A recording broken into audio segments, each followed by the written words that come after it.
ഹരേ രാമ രാമ രാമ ഹരേ ഹരേ, ഹരേ കൃഷ്ണ കൃഷ്ണ കൃഷ്ണ ഹരേ ഹരേ. സർവത്ര ഗോവിന്ദനാമ സങ്കീർത്തനം, ഗോവിന്ദ ഗോവിന്ദ. ഇനി ഭീഷ്മസ്തുതിയെ അധികരിച്ചുകൊണ്ടുള്ള പ്രഭാഷണം നമ്മളുടെ ഈ ഭാഗവത കുടുംബത്തിന്റെ തന്നെ എല്ലാം കൊണ്ടും നമുക്ക് പ്രിയമായിട്ടുള്ള കമലാവതി അമ്മ ആണ് നമുക്ക് പറഞ്ഞു തരുന്നത്. അപ്പൊ എന്താണെന്ന് ചോദിച്ചാല് 48 ഇപ്പൊ സമയം. നമ്മൾ 30 കൊടുക്കാമെന്ന് പറഞ്ഞാണ് അല്ലേ. അപ്പം കമലാവതി അമ്മയ്ക്കുള്ള സമയത്തിൽ 1 മിനിറ്റ് കുറയ്ക്കാൻ പറ്റില്ല. ഒന്നാമത്തെ പ്രഭാഷണത്തിന് സമയം കുറവാണ്. അപ്പം എന്ത് വേണം, 15 മിനിറ്റ് നമ്മൾ ലേറ്റ് ആയിട്ട് വണ്ടി ഓടും, കുഴപ്പമില്ല. ഉച്ചക്കത്തെ നമുക്കത് മെയിൻറ്റെയിൻ ചെയ്ത് വിടാം.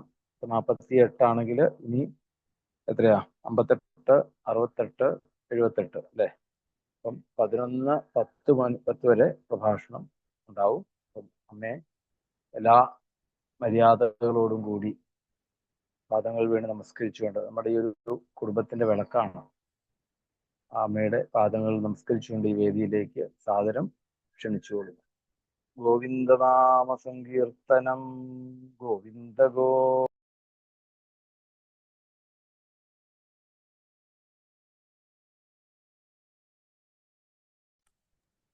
ഹരേ രാമ രാമ രാമ ഹരേ ഹരേ. ഓം നമോ ഭഗവതേ വാസുദേവായ. ശ്രീകൃഷ്ണ പരമാത്മനേ നമഃ. ശ്രീ ഗുരുവായൂരപ്പ ശരണം. മിന്നും പൊന്നിൻ കിരീടം തരിവള കടകം കാഞ്ചി പൂഞ്ചേലമാല ധന്യശ്രീവത്സ കൗസ്തുഭം ഇടകലരും ചാരുദോരാന്തരാളം ശംഖം ഗദാ പങ്കജം ശംഖം ചക്രം ഗദാ പങ്കജം അതിവിലസും 4 തൃക്കൈകളോടെ സങ്കീർണ ശ്യാമവർണം ഹരിവപുരമലം പൂരയൻ മംഗളം വാ. മൂകം കരോതി വാചാലം പങ്കും ലംഘയതേ ഗിരിം യത്കൃപാതമഹം വന്ദേ പരമാനന്ദമാധവം.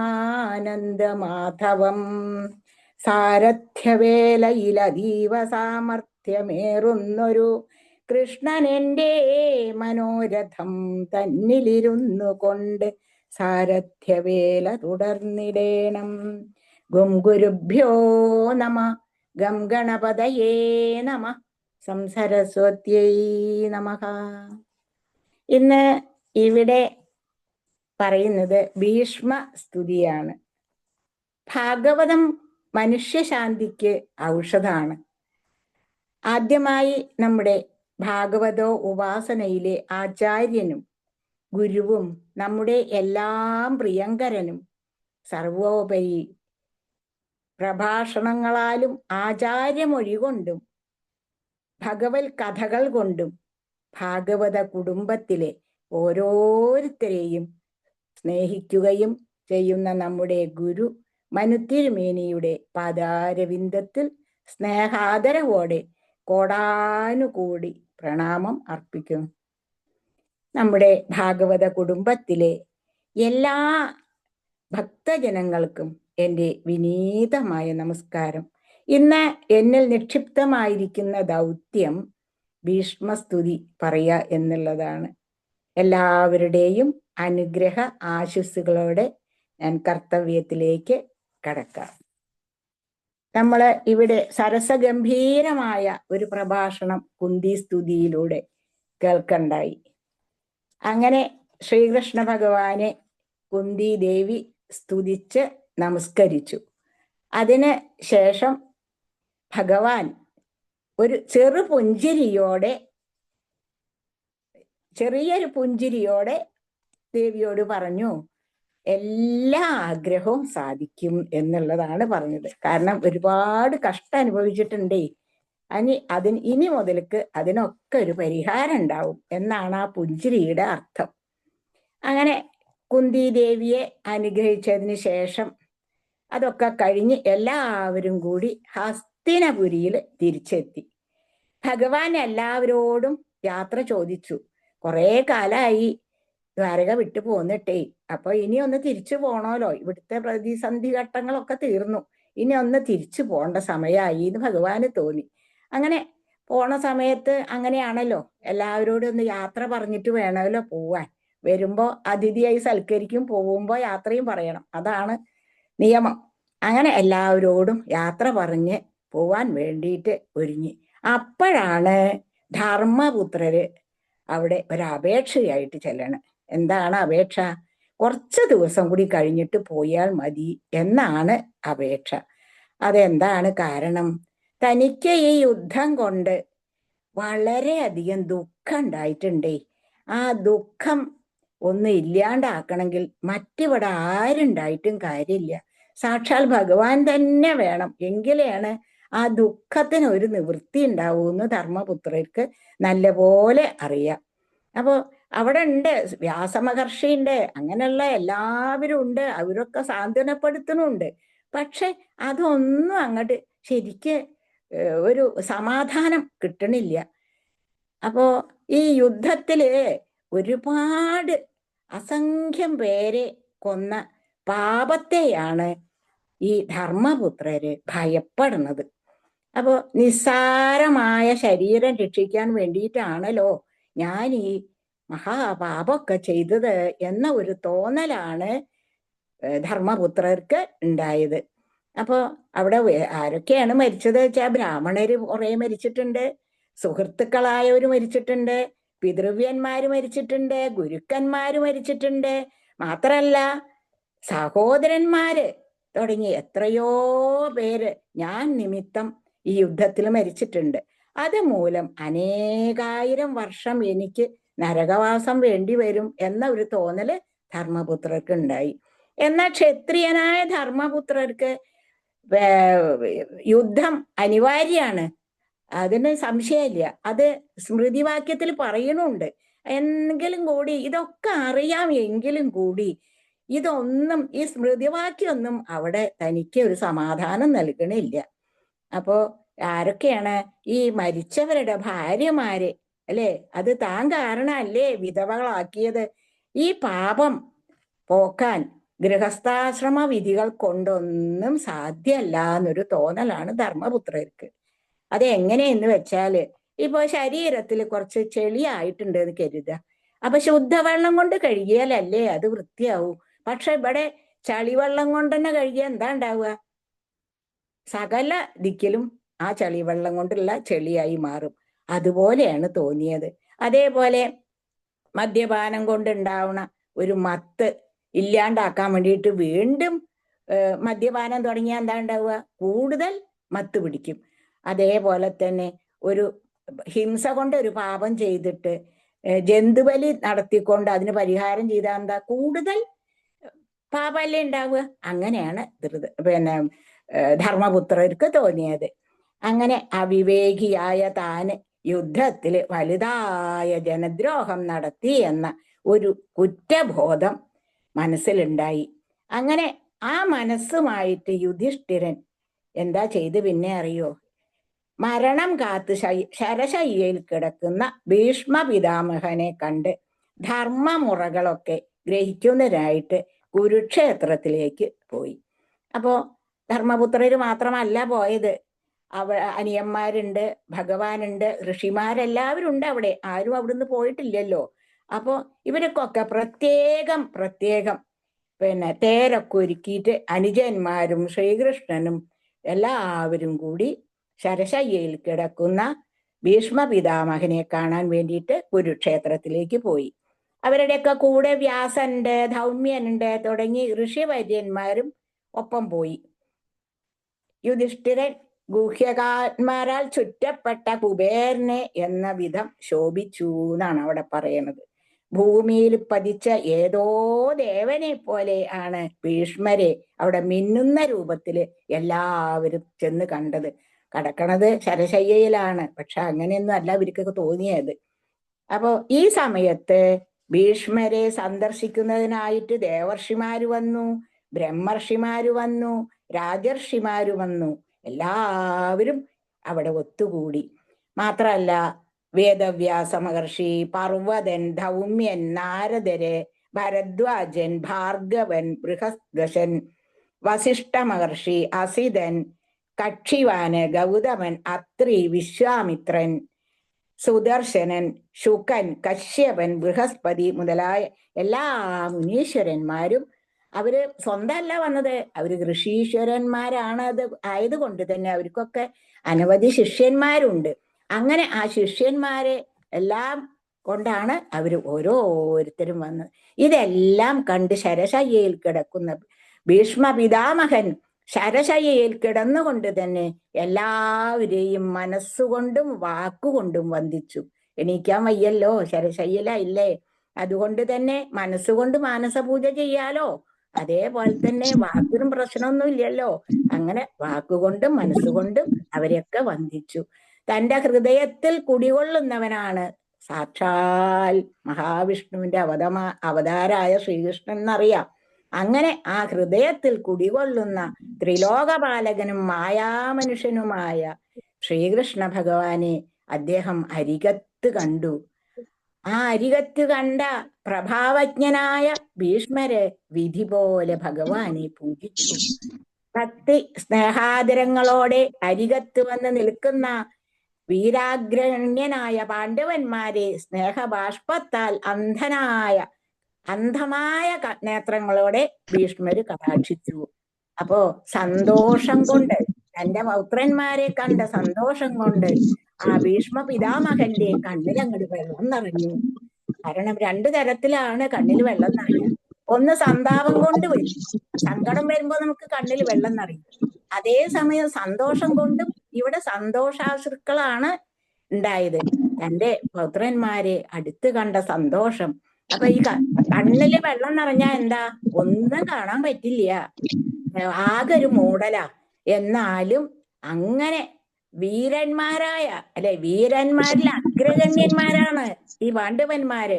അവരെയാണ് കണ്ട ആ സന്തോഷം. അതുകൊണ്ട് ഭീഷ്മര് പറഞ്ഞു, കൃഷ്ണനെയും തത്വജ്ഞരെയും ധർമ്മത്തെയും ആശ്രയാക്കി ജീവിക്കണം നിങ്ങൾ. ഒരിക്കലും ദുഃഖം അനുഭവിക്കരുത് ഇനി മുതൽക്ക് എന്നാണ് പറഞ്ഞത്.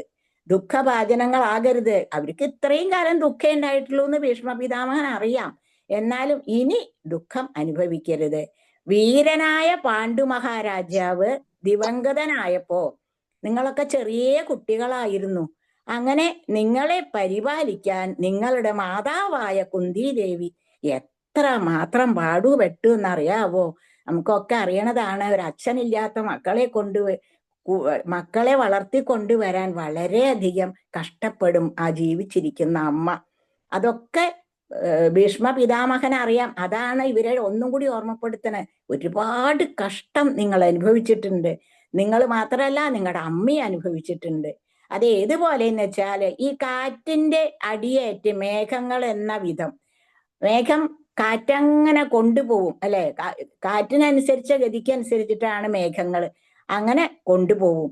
ആ കാലഗതി അനുസരിച്ച് ലോകങ്ങളും ലോകപാലകരും തകരുകയാണ്.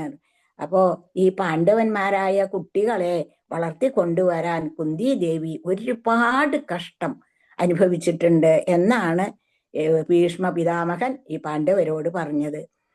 പണ്ട് പറയും, കട്ടയിൽ കടന്ന് കതിര് പോരാന്ന്. എന്താ, വിത്ത് മണ്ണിലിട്ടാ മതി, അതെങ്ങനെയായാലും മുളയ്ക്കും, അതിന്റെ പ്രായപൂർത്തി വരും, അതിന് കതിര് വരും.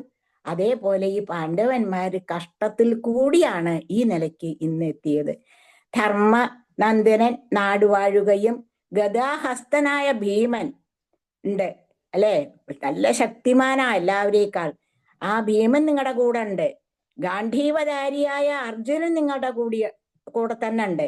സച്ചിദാനന്ദമൂർത്തിയായ ഭഗവാൻ കൃഷ്ണനും നിങ്ങൾക്ക് സഹായമായിട്ട് എപ്പോഴും നിങ്ങളുടെ കൂടെ ഉണ്ടായിട്ടും നിങ്ങൾക്ക് ആപത്തുകൾ ഒന്നിന് പിറകെ ഒന്നായി നിങ്ങളെ അലട്ടുകയുണ്ടായി. ഇതൊക്കെ എനിക്കറിയാം എന്നാണ് ഭീഷ്മ പിതാമഹൻ പറയണത്.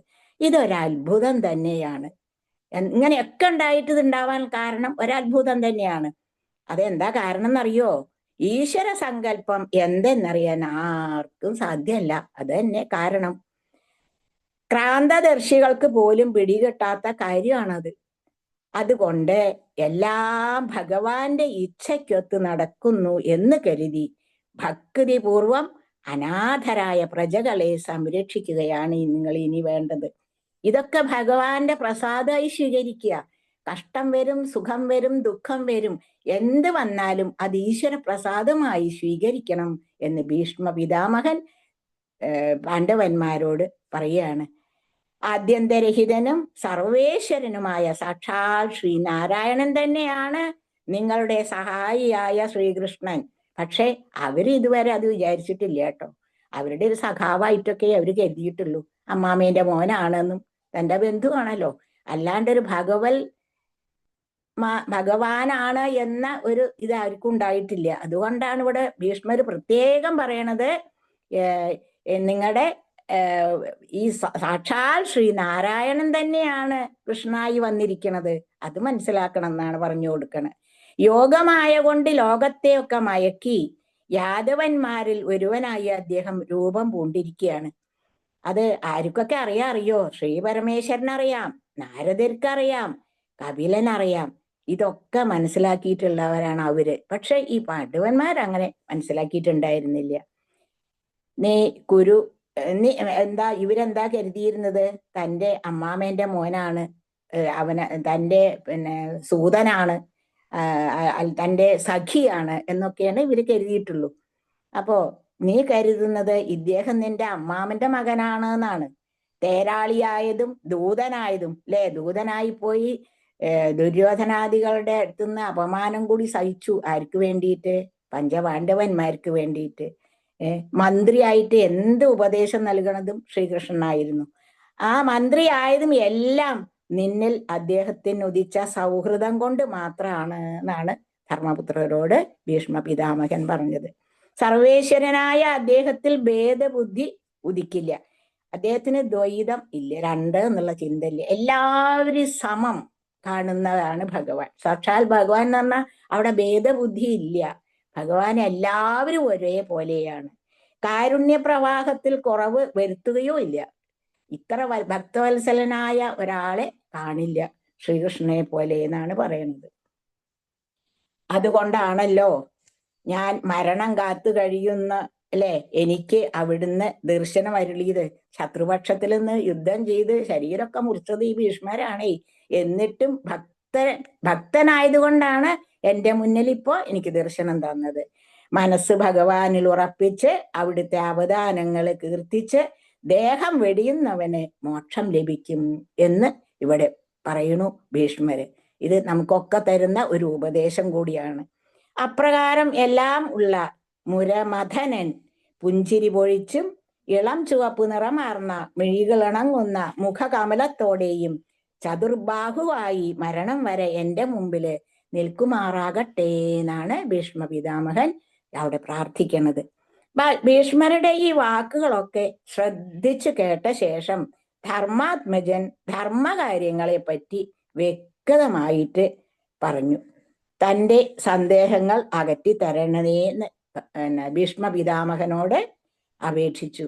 തനിക്ക് കുറെ സംശയങ്ങളൊക്കെ ഉണ്ട്, ആ സംശയങ്ങളൊക്കെ ഒന്ന് തീർത്തു തരണേന്ന് പറഞ്ഞു. അത് കേട്ട ഭീഷ്മരെ പുരുഷധർമ്മം, സ്ത്രീധർമ്മം, പിന്നെയോ ജാതിധർമ്മം, പിന്നെയോ ആശ്രമധർമ്മം, രാഗികളുടെ ധർമ്മം, വിരാഗികളുടെ ധർമ്മം, ദാനധർമ്മം, രാജ്യധർമ്മം, മോക്ഷധർമ്മം, ഭഗവത് ധർമ്മം മുതലായവ വിസ്തരിച്ചും സംഗ്രഹിച്ചും ഉദാഹരണ സഹിതവും പറഞ്ഞു കേൾപ്പിച്ചു കൊടുത്തു അവർക്ക്.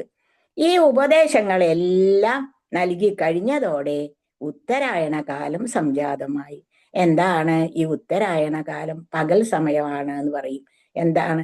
മകരമാസം 1 മുതൽ മിഥുനം വരെയാണ് ഉത്തരായണ കാലം. ആ സമയത്താണ് മരണം സംഭവിക്കേണ്ടത് എന്ന് പറയുന്നു. അപ്പോ മരിച്ചാൽ മോക്ഷം കിട്ടും എന്നാണ് പറയുന്നത്. ദക്ഷിണായന കാലം കർക്കിടം മുതൽക്കാണ് തുടങ്ങുന്നത്, ധനുമാസം വരെയാണ്. അങ്ങനെ 6 മാസമാണ് ദക്ഷിണായന കാലം. അപ്പൊ ഈ നല്ല കാലം ഉത്തരായന കാലം വരാൻ വേണ്ടിയിട്ട് കാത്തിരിക്കുകയാണ് ഭീഷ്മ പിതാമഹൻ. അദ്ദേഹം ഈ ഉത്തരായണ കാലം അപ്പോഴേക്ക് വന്നു കഴിഞ്ഞു. ഈ ഉപദേശമൊക്കെ കൊടുത്തോടുകൂടി ഉത്തരായണ കാലം വന്നു. ഈ കാലത്ത് മരണം സംഭവിക്കാൻ യോഗികൾ പോലും ആഗ്രഹിക്കാറുണ്ട്. കാലം അനുകൂലം ആണെന്ന് കണ്ട് സ്വച്ഛന്ത മൃത്യുവായ ഭീഷ്മര് ദേഹം വെടിയാൻ ഒരുങ്ങുകയായിരുന്നു. അദ്ദേഹത്തിന് എല്ലാവർക്കും ഇല്ലാത്തൊരു വരം കിട്ടിയിട്ടുണ്ട്. എന്താണ്? തനിക്ക് എപ്പോഴാണ് മരിക്കാൻ തോന്നണ വെച്ചാൽ അപ്പോഴേ മരിക്കൂ എന്ന ഒരു വരം കിട്ടിയിട്ടുണ്ട്. അതാണ് സ്വച്ഛന്ത മൃത്യു ഭീഷ്മർക്ക് ഉണ്ട് എന്ന് പറയാൻ കാരണം. വലിയ സേനയെ നയിക്കുകയും എതിരാളികളെ ഭയപ്പെടുത്തുകയും ചെയ്ത ആ വീരാഗ്രഹ സംഭാഷണം അവിടെ മെല്ലെ അവസാനിപ്പിച്ചു. അതിനുശേഷം മുന്നിൽ നിൽക്കുന്ന ചതുർബാഹുവും പീതാംബരധാരിയുമായ സച്ചിദാനന്ദമൂർത്തിയെ അങ്ങോട്ട് മനസ്സിൽ ഉറപ്പിച്ചു. എന്നിട്ടോ ധ്യാനം കൊണ്ട് ഏകാഗ്രമായിട്ട് പാപമുക്തിയും ദർശനം കൊണ്ട് ശരശയന പീഡകളും അങ്ങോട്ട് അകന്നവനായി ഏകാഗ്രതയോടെ സ്തുതിക്കാൻ തുടങ്ങി. എങ്ങനെയാണ് ആ ഭഗവത് ചതുർബാഹുവായ ശ്രീകൃഷ്ണന്റെ ആ രൂപം അങ്ങോട്ട് മനസ്സിൽ ധ്യാനത്തോടുകൂടി ഉറച്ചു കഴിഞ്ഞാൽ ഒരു ആനന്ദം ഉണ്ടാവും. ആ ആനന്ദം പരമാനന്ദമാണ്. അത് പറഞ്ഞാൽ അറിയില്ല, അത് അനുഭവിച്ചെങ്കിലേ അറിയൂ. അങ്ങനെ ആ ഭഗവാൻ മനസ്സിൽ അങ്ങോട്ട് ഉറച്ചു കഴിഞ്ഞാൽ നമ്മുടെ ശരീരബോധം തന്നെ ഇല്ലാണ്ടാവും. അതാണ് ഇവിടെ ഭീഷ്മർക്ക് ഉണ്ടായത്. ആ ഭഗവാനെ അങ്ങോട്ട് മനസ്സിൽ ഉൾക്കൊണ്ടോടുകൂടി നാവില് നാമം വരാനും തുടങ്ങിയോടുകൂടി ശരശയ്യയിൽ കിടക്കുന്ന ആ പീഡനങ്ങൾ ഒന്നും തന്നെ ഭീഷ്മ പിതാമഹന് അനുഭവപ്പെട്ടില്ല എന്നാണ്. അപ്പോ ശരീരബോധം അവിടെ ഉണ്ടായില്ല. ഒരു വിനോദം എന്ന മട്ടില് അദ്ദേഹം ഓരോന്ന് പറയല് തുടങ്ങി. എന്താണ്? സ്തുതിയാണ് ഇനി പറയണതൊക്കെ. ചിലപ്പോ ഭഗവാൻ മായക്കണ്ണനാണല്ലോ. അപ്പോ ഒരു കളിക്കണ പോലെ വിനോദം ഉണ്ടാവണ പോലെ എന്നർത്ഥമേ ഉള്ളൂ. ഒരു വിനോദം എന്ന മട്ടിൽ ചിലപ്പോൾ ഭഗവാൻ യോഗമായയെ കടാക്ഷിക്കുന്നുണ്ട്. അനുഗ്രഹം സിദ്ധിച്ച യോഗമായ ബ്രഹ്മാണ്ട കോടികൾ വിരചിക്കുന്നു. ഈ യോഗമായയെ പോലും ചൊൽപ്പടിക്കാക്കുന്നവനും ദേശകാല പരിധിക്കപ്പുറത്ത് വർത്തിക്കുന്നവനും യദുകുലാലങ്കാരഭൂതനുമായ ഭഗവാനേ, കാമനാലേശം പോലും ഇല്ലാത്ത ഹൃദയം ഞാനിതാ അങ്ങയിൽ അർപ്പിക്കുന്നു എന്നാണ് ആദ്യം തന്നെ സ്തുതിച്ചത്. ഞാൻ എന്നെ തന്നെ ഭഗവാനിലെ കണ്ട് അർപ്പിക്കുന്നു. അങ്ങനെയാണ് സ്തുതി തുടങ്ങുന്നത്. നീലാഭനും പീതാംബരധാരിയും അളകശോഭിതനുമായ മുഖകമലത്തോടു കൂടിയവനും പാർത്ഥപ്രിയനുമായ ലീലാമാനുഷനിൽ എൻ്റെ മനസ്സ് ശാശ്വതമായി രമിക്കട്ടെ എന്നാണ് അടുത്ത സ്തുതി. യുദ്ധഭൂമിയിലെ കുതിരകളുടെ കുളമ്പടികളേറ്റുയർന്ന പൊടിപടലം കൊണ്ട് ചെമ്പിച്ച അളകങ്ങൾ ആടി കളിക്കുന്ന മുഖപത്മത്തോടു കൂടിയവനും അസ്ത്രശസ്ത്രങ്ങളേറ്റുമുറിഞ്ഞ കവചമണിഞ്ഞവനുമായ സച്ചിദാനന്ദമൂർത്തിയിൽ എൻ്റെ മനസ്സ് നിത്യമായി രമിക്കട്ടെ എന്ന് സ്തുതിച്ചു. ഇരുസേനകളുടെയും നടുവിൽ തേർ കൊണ്ടു ചെന്ന് നിർത്തുവാനുള്ള അർജുനന്റെ വാക്ക് കേട്ട് അപ്രകാരം പ്രവർത്തിക്കുകയും പിന്നീട് അതാ ഭീഷ്മര്, അതാ ദ്രോണര് എന്നിങ്ങനെ ഓരോരുത്തരെ അർജുനന് പ്രത്യേകം ഭഗവാൻ കാട്ടിക്കൊടുത്ത് പരിചയപ്പെടുത്തുകയും സ്നേഹപൂർവം കടാക്ഷിച്ച് അനുഗ്രഹിക്കുകയും ചെയ്ത ആ ശ്രീകൃഷ്ണനിൽ എൻ്റെ മനസ്സ് അചഞ്ചല ഭക്തിയുള്ളതായി ഭവിക്കട്ടെ എന്നാണ് സ്തുതിച്ചത്. എതിർപക്ഷത്ത് യുദ്ധം ചെയ്യാൻ ഒരുങ്ങി നിൽക്കുന്ന ബന്ധുജനങ്ങളെ കണ്ട് പാപഭീരുവായ അർജുനൻ പരവശനായി നിന്നപ്പോ ഉപദേശങ്ങൾ കൊണ്ട് ചാഞ്ചല്യമകറ്റി കർത്തവ്യോന്മുഖനാക്കിയ ഭഗവാന്റെ ചേവടികളിൽ എനിക്ക് ശാശ്വത സ്ഥിതി ലഭിക്കുമാറാകട്ടെ എന്ന് സ്തുതിച്ചു. യുദ്ധത്തിലെ ആയുധം ഏന്തുകയില്ല എന്ന് സ്വന്തം അങ്ങോട്ട് പ്രതിജ്ഞ തെറ്റിച്ച് ആയുധം എടുപ്പിക്കും എന്ന എൻ്റെ പ്രതിജ്ഞ നിറവേറ്റാനായിട്ട് ഭഗവാൻ തേരിൽ നിന്ന് അങ്ങോട്ട് എടുത്ത് ഭൂമിയിലേക്ക് ചാടി. ആ സമയത്ത് താഴെ വീണുപോയ തൻ്റെ ഉത്തരീയം പോലും ശ്രദ്ധിക്കാതെ സുദർശനം കയ്യിലേന്തി എനിക്ക് അഭിമുഖമായി കൂരമ്പേറ്റുമുറിഞ്ഞ മേനിയും മെയ്ച്ചട്ടയുമായി നിൽക്കുകയും ചെയ്ത ഭക്തപ്രിയൻ എനിക്ക് പരമഗതി അരുളട്ടെ എന്ന് സ്തുതിച്ചു. അളവറ്റ വാത്സല്യം, ഇവിടെ അതാണ് കാണുന്നത്, ഭക്തവാത്സല്യാണ് ഇവിടെ കാണുന്നത്. അളവറ്റ വാത്സല്യം നിമിത്തം പാർത്ഥന്റെ സാരഥ്യം സ്വീകരിക്കുകയും ഒരു കയ്യിൽ കടിഞ്ഞാണും മറു കയ്യിൽ ചമ്മട്ടിയുമേന്തി നിൽക്കുകയും ചെയ്ത കരുണാമയനിൽ മരണം വരിക്കാൻ ഇച്ഛിക്കുന്ന എനിക്ക് ശാശ്വതമായ രതി ഭവിക്കട്ടെ എന്ന് സ്തുതിച്ചു. യുദ്ധത്തിൽ അങ്ങയുടെ ദർശനം, പലതരത്തിൽ പല ആളുകൾക്ക് ദർശനം നൽകുന്ന ഭഗവാനെ ആണ് പറയുന്നത്. യുദ്ധത്തിലെ അങ്ങയുടെ ദർശനം സിദ്ധിച്ച് മരിച്ചവരെല്ലാം സൽഗതി അടഞ്ഞിരിക്കുകയാണ്. ലളിതമായ ഗമനം, വിലാസങ്ങള്, എപ്പോഴും പുഞ്ചിരിച്ചു കൊണ്ടിരിക്കുന്ന മുഖം, എപ്പോഴും പ്രേമാർദ്രമായ കടാക്ഷം, അവിടെ അത് മാത്രമേ ഉള്ളൂ. എപ്പോഴും ചിരിച്ചുകൊണ്ട് കരുണ കലർന്ന നോട്ടം, അതാണ് പ്രേമാർദ്രമായ കടാക്ഷം. ഇവയാൽ ശോഭിക്കുന്ന മുഖത്തോടു കൂടിയവനായ അങ്ങയെ മതശാലികളും അവിടുത്തെ വേർപാടിൽ ദുഃഖം പൂണ്ട് ലീലകളെ അനുകരിക്കുന്നവരുമായ ഗോപിമാര് ദർശിച്ച്, ഗോപികമാരൊക്കെ അവരെ ഈ രൂപത്തിലാണ് ദർശിക്കണേ. പ്രേമഭക്തി, പല ഭക്തിയാണല്ലോ. ഗോപികമാർക്ക് പ്രേമഭക്തിയായിരുന്നു, കംസനെ ഭയഭക്തിയായിരുന്നു. അങ്ങനെ ഓരോ തരത്തിലാണ് ഓരോരുത്തർ ഭക്തി. അങ്ങനെ ദർശിച്ച് സാരൂപ്യം കൊടുത്തില്ലേ. ആവിധ സൗഭാഗ്യങ്ങൾ ഇണങ്ങുന്ന പാർത്ഥസാരഥിയിൽ എനിക്ക് ശാശ്വത പ്രേമം ഭവിക്കട്ടെ എന്ന് സ്തുതിച്ചു. ധർമ്മപുത്രരുടെ രാജസൂയം നടക്കുമ്പോൾ ഓരോ സമയത്ത് ചെയ്തതുമാണ് ഇവിടെ ഓർത്തുകൊണ്ട് പറയണത് ഭീഷ്മ പിതാമഹൻ. ധർമ്മപുത്രരുടെ രാജസൂയം നടക്കുമ്പോൾ മുനിശ്രേഷ്ഠരും രാജപുങ്കവന്മാരും മറ്റും നിറഞ്ഞ സദസ്സിലെ അഗ്രപൂജ കൈക്കൊണ്ട് ദർശനീയനായ അങ്ങ് അഗ്രാസന പൂജ കൈക്കൊള്ളുണ്ടായി. അന്ന് ഞാൻ കണ്ട ആ സച്ചിദാനന്ദമൂർത്തി ഇപ്പോൾ ദർശനമായി ഏകിയിട്ട് എന്നെ അനുഗ്രഹിച്ചിരിക്കുന്നു. താൻ തന്നെ നിർമ്മിച്ച ജീവികളുടെ സകല ചരാചരങ്ങളും എങ്ങനെയാണ്? ഭഗവാനല്ലേ. സകല ചരാചരങ്ങളിലും ഭഗവാനാണ് കുടികൊള്ളണത്.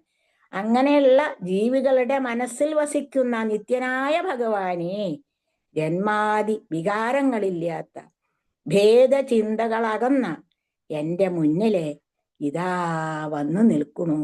ഇതിൽ കവിഞ്ഞ് എന്തൊരു ഭാഗ്യാണ് ഇനി എനിക്ക് കൈവരാനുള്ളത്.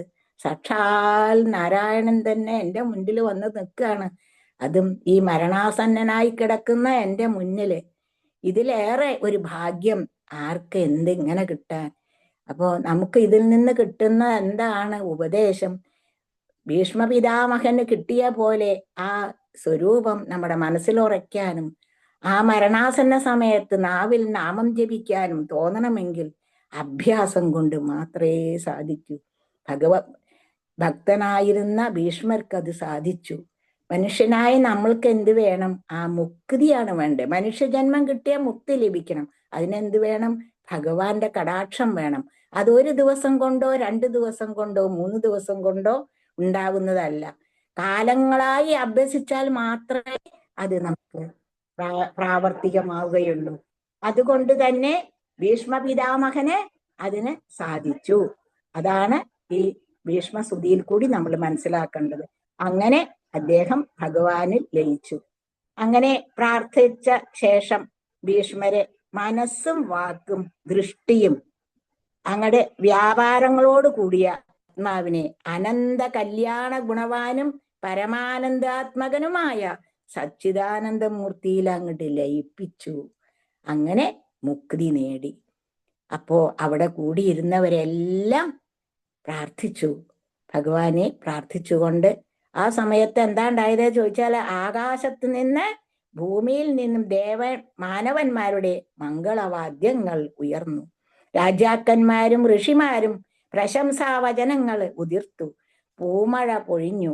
ഭീഷ്മര് മുക്തനായെങ്കിലും ധർമാത്മജൻ അദ്ദേഹത്തിന്റെ സംസ്കാര ക്രിയകളെല്ലാം വിധിയാം വണ്ണം നടത്തി. മരണശേഷം ചെയ്യുന്ന സംസ്കാര കർമ്മങ്ങളൊക്കെ ധർമ്മപുത്രര് നടത്തി. എല്ലാം അവസാനിപ്പിച്ച ശേഷം മുനിമാരെ ഭഗവാനെ വാഴ്ത്തി സ്തുതിച്ച് താന്താങ്ങളുടെ ആശ്രമത്തിലേക്ക് മടങ്ങുകയും ചെയ്തു. കൃഷ്ണനോടൊപ്പം ധർമ്മപുത്രരും മറ്റും ഹസ്തിനപുരിയിലെത്തി ധൃതരാഷ്ട്രയെയും ഗാന്ധാരിയെയും ഒക്കെ കണ്ട് സമാശ്വസിപ്പിച്ചു. അതിനുശേഷം പിതാവിൻ്റെയും നന്ദാത്മജന്റെയും ഉപദേശം അനുസരിച്ച് പരമ്പരാഗതമായ രാജ്യം ധർമാത്മജൻ വഴി പോലെ പരിപാലിക്കാൻ തുടങ്ങി. അപ്പോ എന്താണ് ഭീഷ്മരുടെ കഥയിൽ കൂടി നമ്മൾ മനസ്സിലാക്കേണ്ടത്? ഈ ഭീഷ്മസ്തുതി കേൾക്കുന്നവർക്കും അത് പഠിക്കുന്നവർക്കും പറയുന്നവർക്കും സർവവിധ ആയുരാരോഗ്യ ഐശ്വര്യവും അന്ത്യകാലത്ത് മുക്തിയും ലഭിക്കുമെന്ന് ഫലശ്രുതി പറയുന്നു. എൻ്റെ ഈ വാക്കുകളെല്ലാം ഭഗവാന്റെയും ഗുരുവിൻ്റെയും പാദങ്ങളിൽ സമർപ്പിക്കുന്നു. സർവം ശ്രീകൃഷ്ണാർപ്പണമസ്തു. ഹരി ഓം. ഓം സഹനാവവതു സഹനൗ ഭുനക്തു സഹ വീര്യം കരവാവഹൈ തേജസ്വിനാവധീതമസ്തു മാ വിദ്വിഷാവഹൈ. ഓം ശാന്തി ശാന്തി ശാന്തി. ഓം സർവേപി സുഖിനാ സന്തു സർവേ സന്തു നിരാമയഃ സർവേ ഭദ്രാണി പശ്യന്തു മാ കശ്ചിത് ദുഃഖമാപ്നുയാത്. ഓം ശാന്തി ശാന്തി ശാന്തി. സ്വസ്തി പ്രജാഭ്യം പരിപാലയന്താം ന്യാജ്യേന മാർഗേണ മഹിം മഹേശാ. ഗോബ്രാഹ്മണേഭ്യഃ ശുഭമസ്തു നിത്യം. ലോകാ സമസ്താ സുഖിനോ ഭവന്തു. ലോകാ സമസ്താ സുഖിനോ ഭവന്തു. ലോകാ സമസ്താ സുഖിനോ ഭവന്തു. ഓം പൂർണ്ണമദ പൂർണ്ണമിദം പൂർണ്ണാത് പൂർണ്ണമുദച്യതേ പൂർണ്ണസ്യ പൂർണ്ണമാദായ പൂർണ്ണമേവാവശിഷ്യതേ. ഓം ശാന്തി ശാന്തി ശാന്തി. കായേന വാച മനസേന്ദ്രിയർവ ബുദ്ധ്യാത്മനാ വ പ്രകൃതേൽ സ്വഭാവാത് കരോമി യദ്യത് സകലം പരസ്മൈ നാരായണായേതി സമർപ്പയാമി. ഹരി ഓം. ഗോവിന്ദനാമ സങ്കീർത്തനം. ഗോവിന്ദ ഗോവിന്ദ.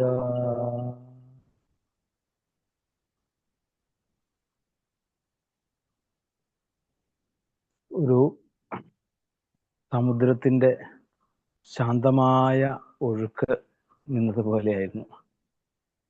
വളരെ ആശയ സമ്പൂർണമായിട്ടുള്ള വാക്കുകൾ അടുക്കി അടുക്കി അടുക്കി അടുക്കി നമ്മളുടെ ഹൃദയത്തിൽ ഒതുക്കി തന്ന നമ്മളുടെ എല്ലാവരുടെയും മാതൃസ്ഥാനം വഹിക്കാൻ അവകാശമുള്ള അർഹതയുള്ള ആ കമലാവതി അമ്മയുടെ പാദങ്ങളിൽ ഭാഗവത കുടുംബം മുഴുവൻ നമസ്കരിക്കുന്നു.